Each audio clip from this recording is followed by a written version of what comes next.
بسم اللہ الرحمن الرحیم۔ السلام علیکم ناظرین۔ دوستو، میرا آج آپ سے ایک سوال ہے، اور وہ سوال یہ ہے کہ اذان کن اوقات میں دی جا سکتی ہے؟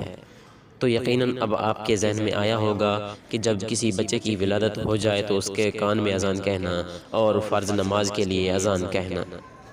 لیکن ناظرین، کیا آپ جانتے ہیں کہ اس کے علاوہ بھی اذان کہنا سنت ہے؟ اور وہ کون سے مواقع ہیں جب آپ صلی اللہ علیہ وآلہ وسلم نے اذان دی اور اس میں اذان کہنے میں کوئی حرج نہیں؟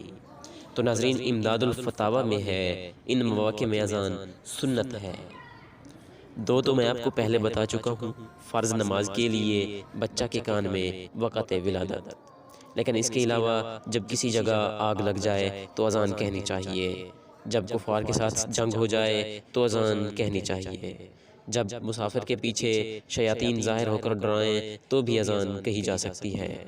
اس کے علاوہ جب انسان غموں میں مبتلا ہو جائے اور انسان غصے میں مبتلا ہو جائے، یا جب مسافر راستہ بھول جائے، جب کسی آدمی یا جانور کی بدخلقی ظاہر ہو، اور آخری نمبر پر جب کسی کو مرگی آوے تو بھی اذان کہی جا سکتی ہے، اور یہ اذان سنت ہے۔ یہ میں نہیں کہہ رہا، بلکہ اس کو صاحب رد المختار نے اپنی کتاب میں ذکر کیا ہے۔ کتاب کا نام ہے امداد الفتاوی، جلد 1 ہے، صفحہ ہے 165۔ آپ خود جا کر دیکھ سکتے ہیں۔ اللہ جل شانہ ہمیں سنت نبوی صلی اللہ علیہ وآلہ وسلم پر عمل کرنے کی توفیق عطا فرمائے۔ صدق اللہ العظیم۔ جزاک اللہ۔ اچھی بات پھیلانا صدقہ جاریہ ہے۔